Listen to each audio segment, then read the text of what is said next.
Uma boa noite. Meu nome é Silvia, sou de Porto Alegre e é com muita alegria que eu venho hoje para aqui falar sobre Jesus a todos esses amigos da Sociedade Espírita André Luiz aí de Brasília. Vamos falar sobre Jesus e o Evangelho, mas antes vamos fazer uma viagem no tempo.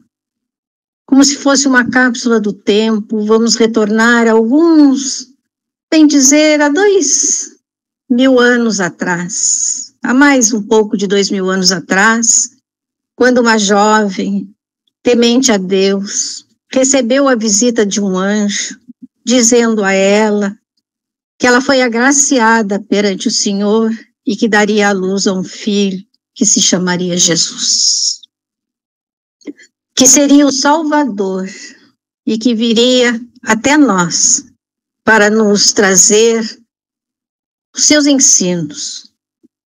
Mas como estava o tempo naquela época em que Jesus chegou ao mundo? Como nós sabemos, era um tempo de muitas guerras, onde os povos eram subjugados, os menos favorecidos não tinham o direito de crescer. Então, nós temos nesse mundo. Então, Jesus nasceu neste momento em que o mundo, então, estava mergulhado numa miscelânea de ideias religiosas, predominantemente politeístas. Temos o exemplo da Grécia, que era um povo politeísta, e que para cada coisa, por exemplo, para o amor, para a maternidade, para a sexualidade, tudo eles tinham um Deus. Então era nesse mundo que eles não sabiam ainda a doutrina a seguir, em que eles adoravam os vários deuses e adoravam os deuses de pedra. O mundo, então, era um imenso rebanho desgarrado. Cada povo fazia da religião uma nova fonte de vaidades, salientando-se que muitos cultos religiosos do Oriente caminhavam para o terreno franco da dissolução e da imoralidade. E isso ficou muito tempo entre o povo judeu, sobre a imoralidade. Se nós formos ler as cartas de Paulo, de Tiago, de Pedro, nós vemos sempre eles conclamarem para que eles tivessem que deixar esta imoralidade de lado e seguir o caminho reto. E nesse tempo, então, foi que Jesus nasceu. Como era Jesus? Então, a chegada de Jesus era o arauto. O arauto é o mensageiro da verdade, que foi saudada como um momento grandiloquente, quer dizer, um momento muito especial da vida humana. Ele era simples e desataviado, como a luz. Ele era de uma simplicidade, não trazia desataviado, quer dizer, enfeites, né? Não trazia nada disso. Ele era de uma pureza imensa. Ele penetrava os corações e alterava o comportamento daqueles que o conheciam. Ele era nobre, bom como a verdade. Ele desconcertava todos quantos se lhe opunham. Para como fogo, era incorruptível, sustentando o ideal. Ele era perseverante como a vida, jamais receava. Sua voz suave e forte, de acordo com a ocasião, quando ouvida, nunca mais seria olvidada, quer dizer, nunca mais seria esquecida. E ele veio e ele trouxe para nós esta mensagem. A mensagem do amor, a mensagem da pureza, a mensagem da grandiosidade que é a vida e que nos ajuda a nós seguirmos em frente. Então, toda essa mensagem dele ainda ressoa na acústica de nossas almas e ecoará para todos sempre. É assim que Jesus, então, chega até nós, neste momento de grande importância nas nossas vidas, porque ele traz a lei de Deus, que o povo sabia, conhecia, mas que não a praticavam, porque não entenderam a lei. Então veio Jesus através deste momento grandioso, em que ele nos traz então o conhecimento dessa lei divina para todos nós. Ele foi o construtor do reino de Deus nos corações. Convocou operários para ação concreta e apresentou os planos, sem ocultar detalhes e nem exagerar contornos. Quando ele se reuniu, depois de nomear os 12 apóstolos, ele falou a verdade ali, que eles encontrariam muitas provas no meio do caminho, que eles passariam por grandes períodos onde muitas pessoas iriam virar a cara para eles, iriam dizer coisas que eles não iam gostar. E foi nesse momento, então, né, que Jesus falou para eles a verdade, o que eles teriam que passar. E que toda atividade, então, ela partiria de dentro para fora do ser, produzindo renovação e os métodos para ação, diferindo dos tradicionais. Seriam fundamentados na mansidão, na humildade, na doação plena e cimentada pelo amor. Quer dizer que toda atividade nossa, hoje, e como sempre Jesus nos disse, tem que sair de dentro de nós, de dentro para fora. É aquilo que nós trazemos no íntimo das nossas almas, no íntimo dos nossos corações. Como diz ali, diferenciando das tradicionais, porque antigamente eles adoravam os deuses, eles faziam os cultos, eles faziam aqueles rituais para terem o perdão, faziam uma imolação de animais, se lavavam com as cinzas, né, dos novilhos para se purificarem.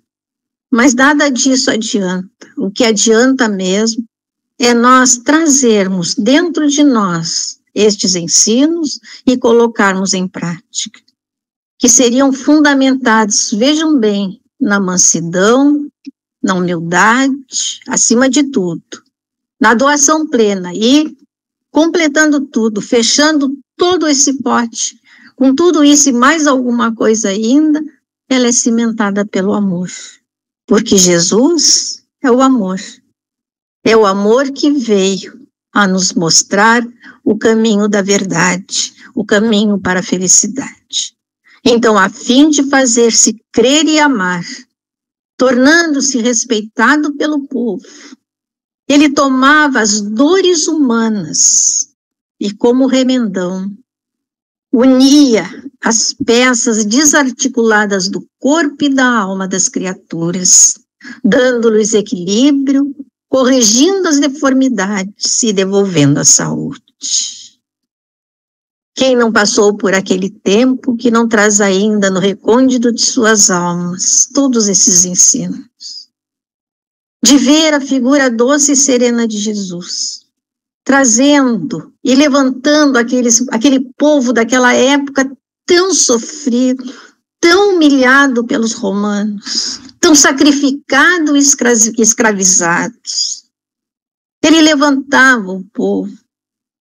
Ele tinha a compaixão pura do seu coração. E ele dava o equilíbrio e corrigia as deformidades. Olha a grandiosidade desse nosso Mestre Jesus, que trouxe para nós e está até hoje na acústica das nossas almas, nos trazendo estes ensinos. Então, face a essa visão grandiosa sobre o ser humano, porque para eles todos eram iguais. Não havia distinção entre um pobre, um rico, uma meretriz, um ladrão, não havia. E ele, então, cuidou de despertar os que dormiam nos vícios, não só nos vícios materiais, mas principalmente nos vícios morais. o quanto aquele povo era viciado nos vícios morais, no orgulho, na prepotência, no egoísmo, na soberba. Tudo isso eram os vícios morais. Então, através do socorro oferecido aos que choravam, desesperado nas dores, a sua atitude provocou ódio e ciúme, inveja e reações exacerbadas, mas ele permaneceu inalterável até o fim. Ele manteve a sua posição, sempre firme. Claro que ele trouxe para nós os exemplos da igualdade, e isso abalou muito aqueles que governavam, principalmente os poderosos, porque ele pregava a igualdade, e quando se prega a igualdade, a gente sabe, né, como é que as coisas funcionam. Eles eram os maiores e o povo não era nada. Não tinham, às vezes, nem chance de ter alguma vida digna, porque eles escravizavam aquele povo. Tudo isso, gente, está no livro Trigo de Deus, de Amélia Rodrigues, que ela nos fala nessa doçura da sua alma sobre esses fatos. O mestre, ele não exige que os homens se façam heróis ou santos de um dia para o outro. Não pede que os seguidores pratiquem milagres, nem lhes reclamam o impossível. Dirige-se a palavra dele à vida comum, aos campos mais simples do sentimento, à luta vulgar e às experiências de cada dia. Para quem que o mestre veio? Para quem que ele fala?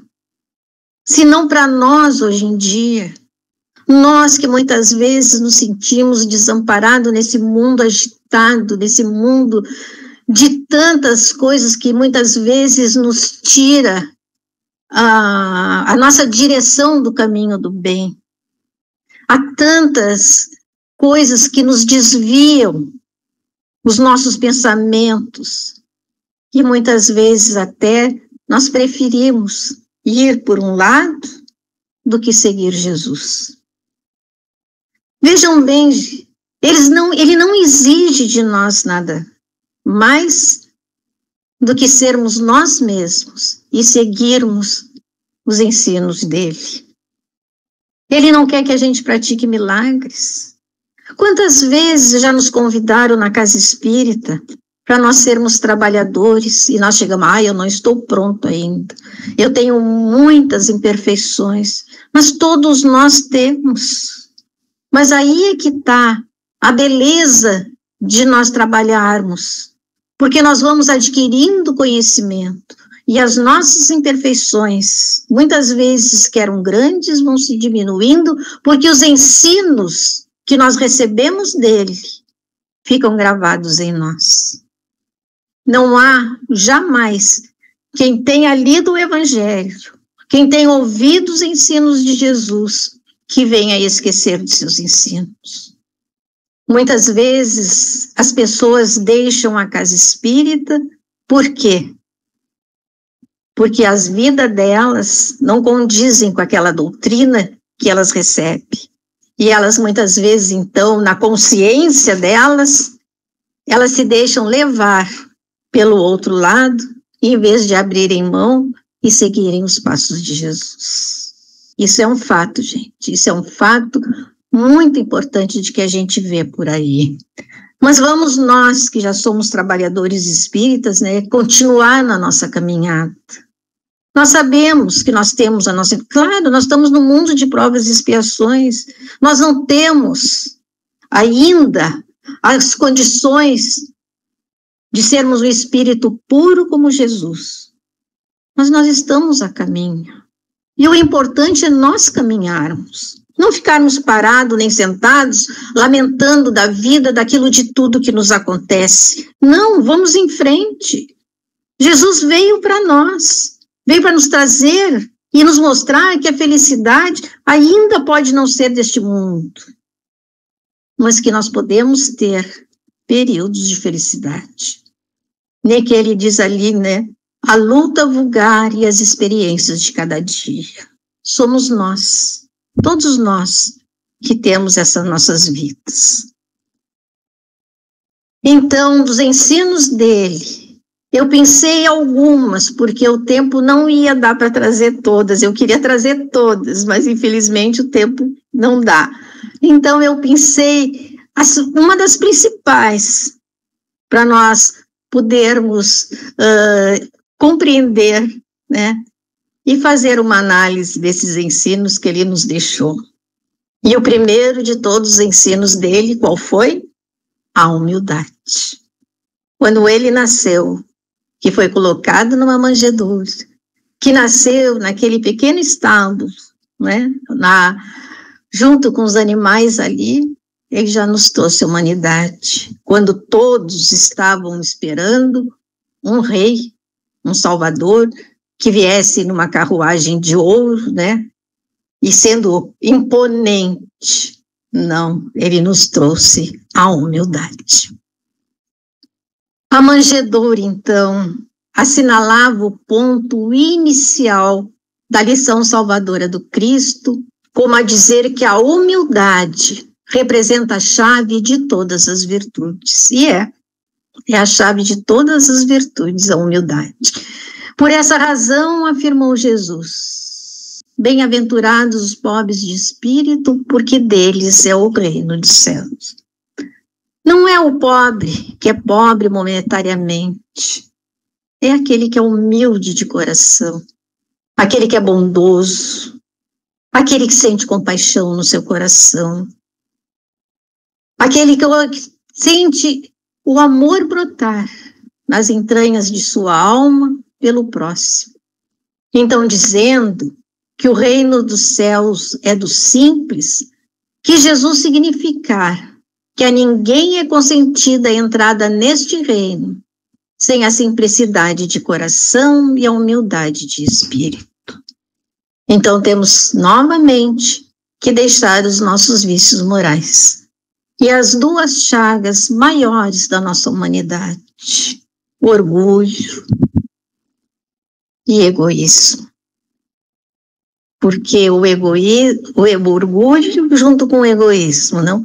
São as maiores chagas dessa nossa humanidade que levam muitos de nós de arrasto, nos distanciando desse que nos trouxe todos esses exemplos, nascendo naquela simples manjedoura. Então, em todas as circunstâncias, Jesus põe a humildade na categoria das virtudes que aproximam de Deus, e orgulho entre os vícios que dele afastam a criatura. E isso por uma razão muito natural, a de ser a humildade um ato de submissão a Deus, ao passo que o orgulho é a revolta contra ele.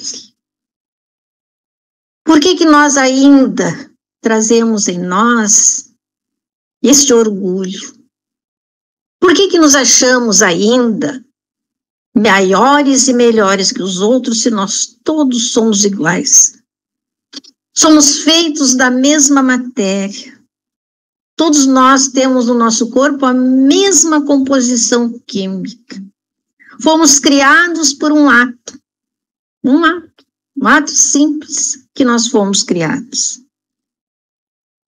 E por que o orgulho?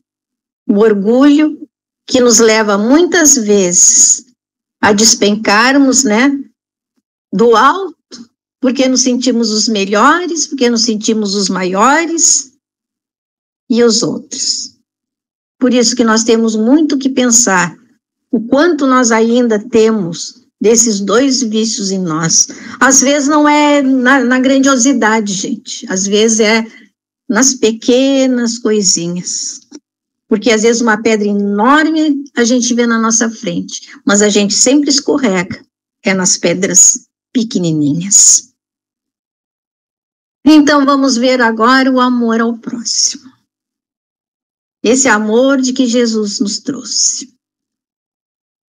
Nos diz no Evangelho que o amor resume a doutrina de Jesus toda inteira, visto que esse é o sentimento por excelência, e os sentimentos são aos instintos elevados à altura do progresso feito. Então, conforme nós vamos evoluindo, nós passamos dos instintos, nós vamos desenvolvendo, então, esses sentimentos. E esses sentimentos, então, vão evoluindo cada vez mais conforme nós vamos progredindo.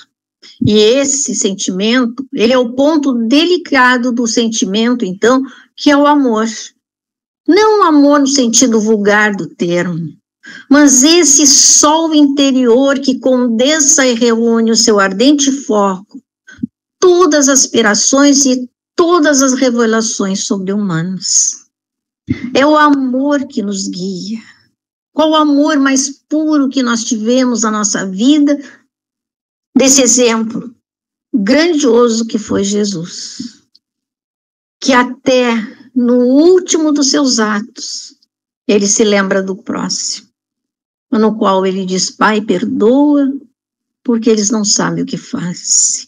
Porque naquela hora ele não estava pensando no seu sofrimento, ele não estava pensando nas suas dores. Ele estava pensando no amor que ele tinha por aqueles que ali estavam também e que o crucificaram. É esse amor. Nós ainda estamos longe, muito longe de seguir, muito longe de sentir. Mas é esse amor que um dia, tenho certeza absoluta, que conforme nós formos progredirmos, nós vamos conseguir ter. Se hoje nós já temos algum amor que seja pequeno, não um amor no sentido vulgar, da gente dizer que ama, mas que a gente ainda não sente esse sentimento. Nós só vamos saber mesmo desse sentimento quando um dia despertar, porque nós temos o amor em germe em nós, e ele precisa ser brotado, quer dizer que ele tem que ter, é uma semente o amor, é uma virtude, e ele está ali dentro de nós, embrionário. Então precisamos adubar bem o nosso íntimo, com bons atos, com boas leituras, com bons ensinos, para que ele possa crescer, que ele possa brotar, crescer e dar bons frutos. Daí sim, nós vamos saber o que é esse amor. Quando nós olharmos o nosso próximo com olhos de amor, sem julgamento, sem crítica, sem pensamentos ocultos de nada. A mensagem cristã é um poema sublime de amor que Jesus trouxe à humanidade, é o amor puro dele. É a mensagem que ele nos traz, toda esta mensagem de humildade, de amor, de perdão. Tudo isso é a mensagem cristã.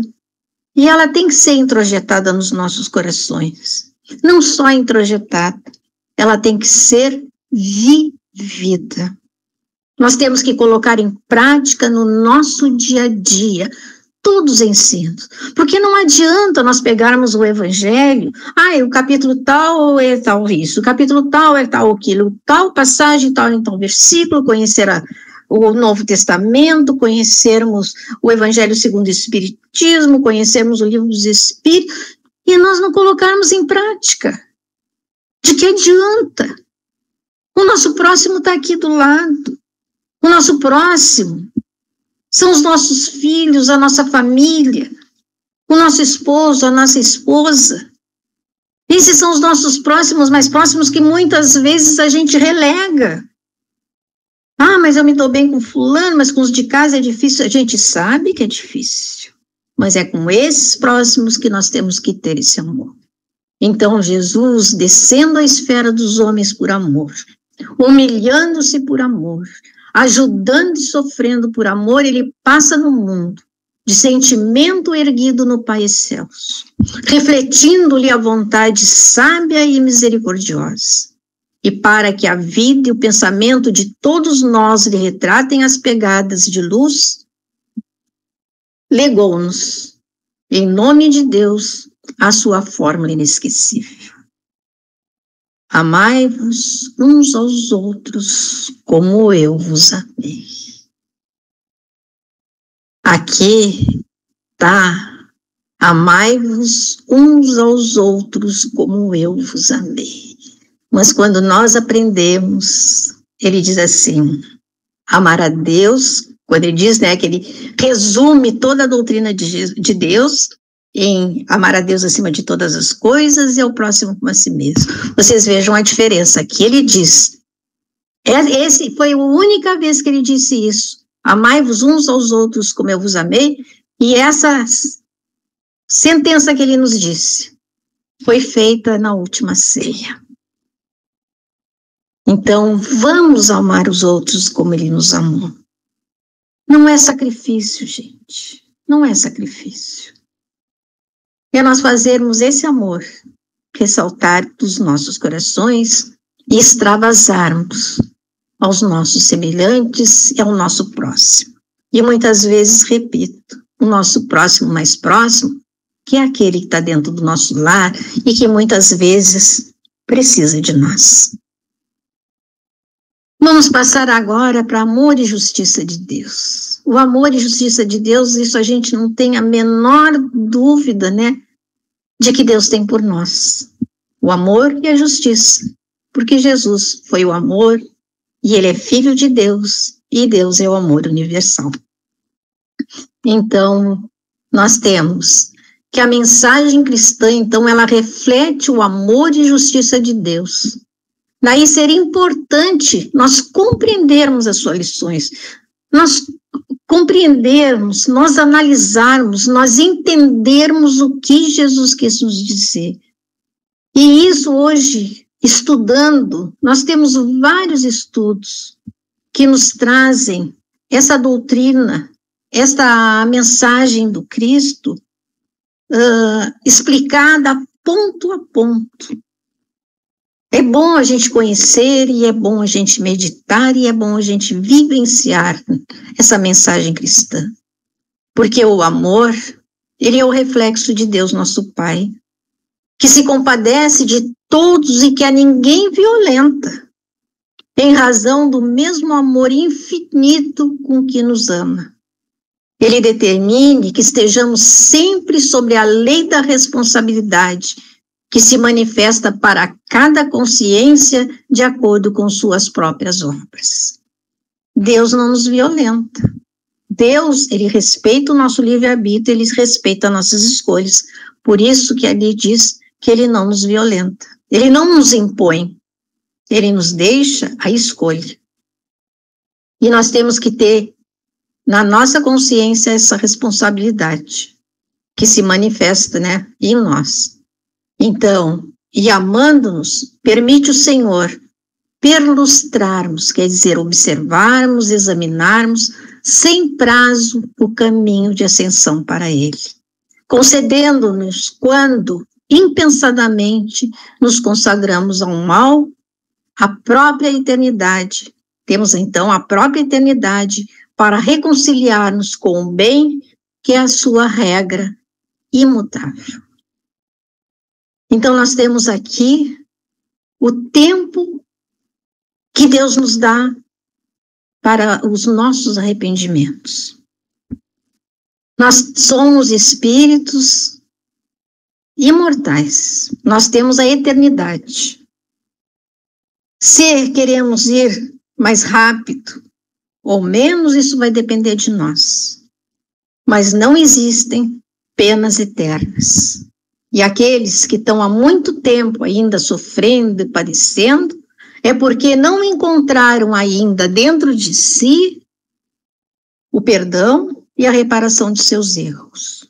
Então nós temos que expiar, reparar as coisas impensadas que muitas vezes a gente faz. Falamos tanto encarnados como desencarnados. Se nós estamos no caminho do mal, nós temos o caminho do bem. Temos a escolha. Queremos sofrer ou queremos ser felizes? Isso vai depender de cada um de nós.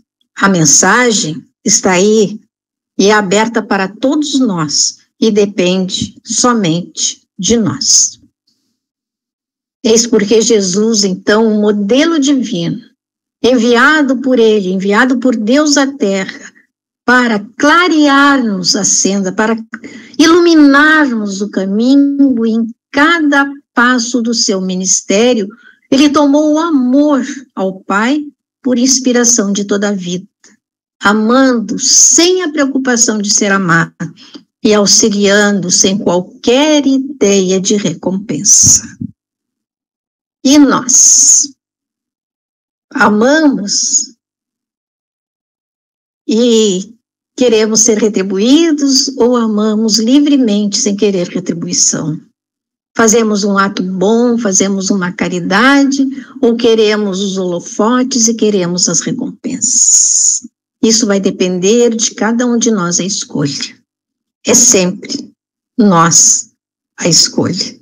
E o saber nós colocarmos em prática todos esses ensinos de Jesus. Isso porque ele é o nosso modelo e guia, né?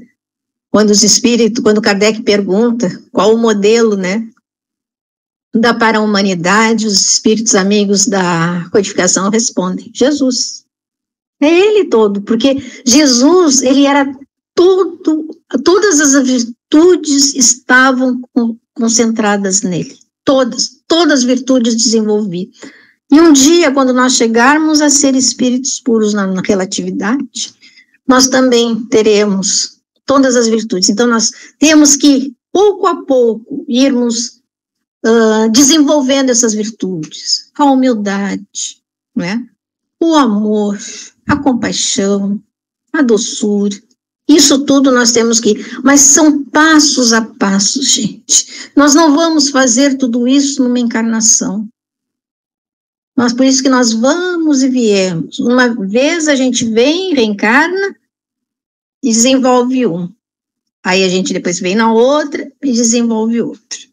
Então, aos pouquinhos, a gente vai indo. Temos pressa? Isso vai depender de nós. Deus não tem pressa, porque Ele vai esperar sempre, né? Ele é infinito e espera sempre por nós. Amor ao próximo. Olha só, amor ao próximo. Essa imagem eu coloquei porque eu acho que Madre Teresa de Calcutá, ela foi uma expressão muito marcante, né, do amor ao próximo e da caridade, porque o amor ao próximo é caridade. Então, esse amor dela cuidar dos leprosos, dar comida aos famintos e nunca se preocupar com si. A sua doação sempre, sempre, sempre foi em benefício ao próximo. Então, no Evangelho nos diz que os fariseus, quem eram os fariseus? Os fariseus eram os doutores da lei, né? Eram aqueles que sabiam de cor e salteado a lei mosaica. Então, eles se achavam os donos da palavra e eram os advogados daquele tempo, né? Que eles sempre estavam ali para saber mais que os outros e também para fazer as pegadinhas com Jesus, né? Falando na linguagem de hoje, né? As pegadinhas. Então, nos coloca que os fariseus, tendo sabido que ele tapara a boca aos saduceus, reuniram-se, claro, né? Jesus, eles não podiam deixar. Jesus, desde o início, né? Infelizmente, desde que nasceu, foi percebido pelo Herodes, depois perseguido pelos fariseus, né? Imagina, como é que pode um filho de carpinteiro, né, saber mais do que nós? Então, eles estavam sempre pegando, me desculpem, como é que se diz a gíria, né? Estavam pegando no pé de Jesus. Então, os fariseus, tendo sabido que ele tapara a boca aos saduceus, reuniram-se. E um deles, então, que era doutor da lei, para o tentar, propôs-lhes esta questão: Mestre, qual o mandamento maior da lei? Aí Jesus respondeu: Amarás o Senhor teu Deus de todo o teu coração, de toda a tua alma e de todo o teu espírito. Este, o maior e o primeiro mandamento. E aqui tens o segundo, semelhante a este. Amarás o teu próximo como a ti mesmo. Vocês viram o que eu falei antes? Lá ele diz amar como eu vos amei. Aqui ele diz, amarás o teu próximo como a si mesmo. Não tem diferença, gente, tá? Mas é uma coisa que nos chama a atenção, porque foi a única vez em que ele disse para nós amarmos como ele nos amou. E foi no final do seu missionato. Então aí está toda a lei e os profetas, que se acham contidos nesses 2 mandamentos. Por que ele fala dos profetas? Porque os profetas, muito antes da vinda de Jesus, já vinham anunciando. Já vinham falando do amarás o teu próximo, do amar o vosso próximo. Se nós formos estudar aquelas religiões antigas do Oriente, lá do Lao Tse, do Confúcio, tudo isso, nós vamos ver que todos eles falaram do amor ao próximo. Não dizer assim, na mesma linguagem, mas o sentido, com licença, mas o sentido era o mesmo, amar o próximo. Então, toda a lei e os profetas, eles se acham nesses 2 mandamentos. Então, fazei aos homens tudo o que queríeis, que queirais que eles vos façam, pois é nisto que consistem a lei e os profetas. Sempre, desde muito tempo atrás, mesmo de muito antes dessa nossa viagem no tempo, lá bem atrás, muito antes do Cristo, já vinham esses lá do Oriente falando sobre o amar ao próximo. Então, gente, não é novidade que nós temos sempre esse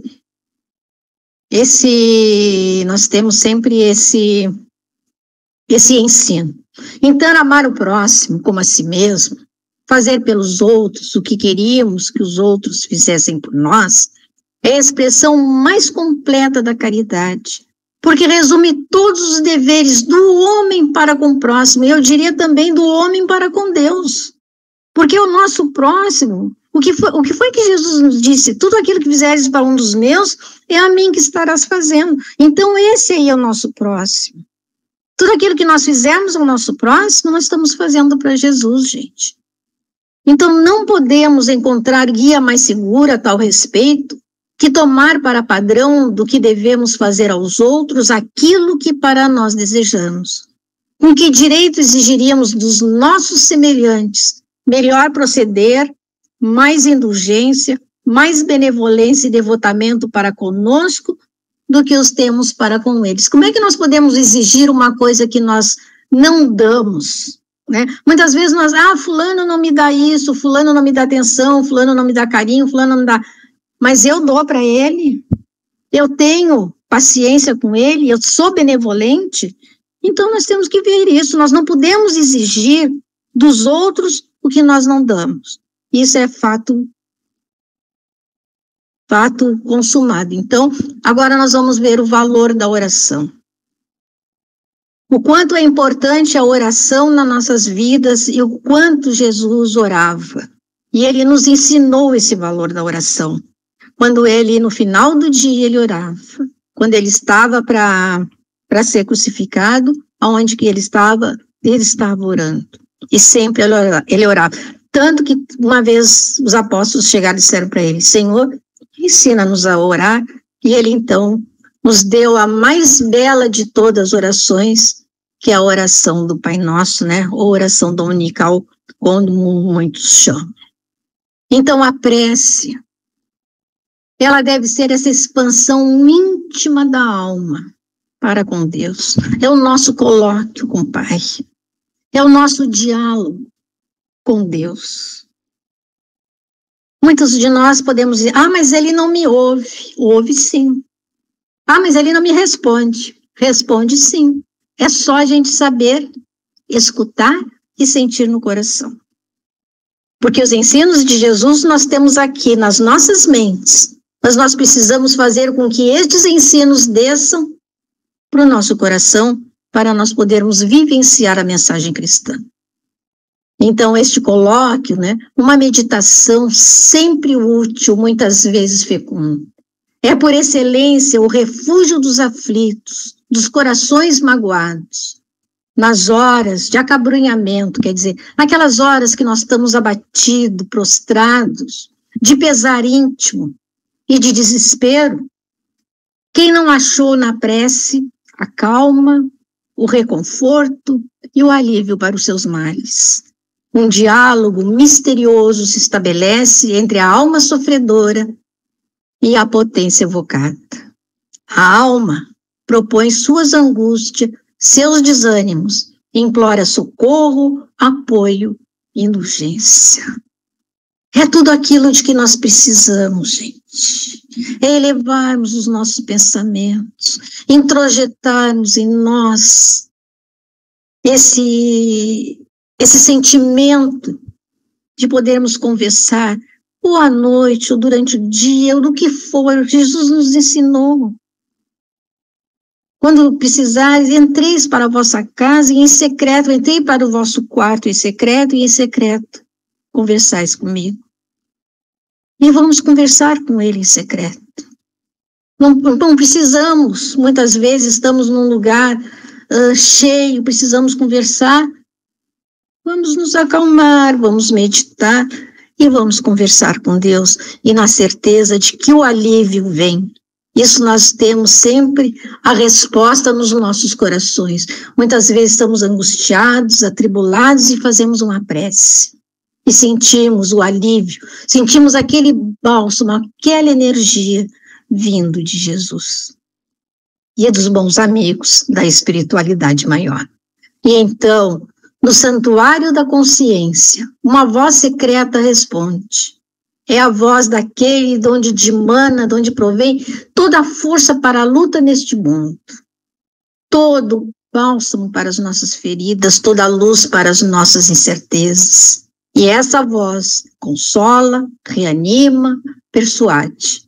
Traz-nos a coragem e a submissão, a resignação estoica, quer dizer, a resignação inabalável. E então, erguemos-nos menos tristes, menos atormentados. Um raio de sol, então, divino, luzia-me em nossa alma. Faz despontar nela a esperança. Isso está lá no livro, gente, de Leon Denis, Depois da Morte. É um capítulo magnífico. Quem puder, leia, que é uma coisa, assim, muito boa para nós. Então, Jesus, o nosso Salvador, ele estende-nos os braços amoráveis e compassivos. Com ele, a vida enriquecerá de valores imperecíveis, e à sombra dos seus ensinamentos celestes, seguiremos pelo trabalho santificante na direção da pátria espiritual. Aliás, desculpe, da pátria universal. É o Evangelho de Jesus. Todos os ensinos de Jesus compõem o seu Evangelho. E é esse Evangelho que nós temos que guardar nos nossos corações, na nossa alma. Não só no nosso intelecto, mas nós temos que trazer para os nossos corações. E eu deixo aqui 2 perguntas para vocês. O que fazemos dos ensinos trazidos por Jesus? E se nós já conseguimos exemplificar o Evangelho? E coloquei esta imagem do nosso querido Chico Xavier, porque ele foi um Evangelho vivo que nos mostrou todos os momentos, né, da vida dele, nos mostrou ali que Jesus estava com ele, sempre naquela sua humildade, naquela sua... Não tenho palavras para dizer, mas é um exemplo para todos nós. Agradeço a todos. Agradeço a todos, deixando meu abraço muito carinhoso, dizendo da minha grande satisfação de poder estar aqui hoje, e fica a minha gratidão do meu coração para vocês. E que Jesus permaneça, hoje e sempre, em nossos corações, em nossas vidas, nos nossos pensamentos e nos nossos atos. Que possamos aprender a vivenciar este Evangelho em nossas vidas. Muito obrigada pela atenção, muito obrigada pela paciência e uma boa noite para todos. Muito obrigada.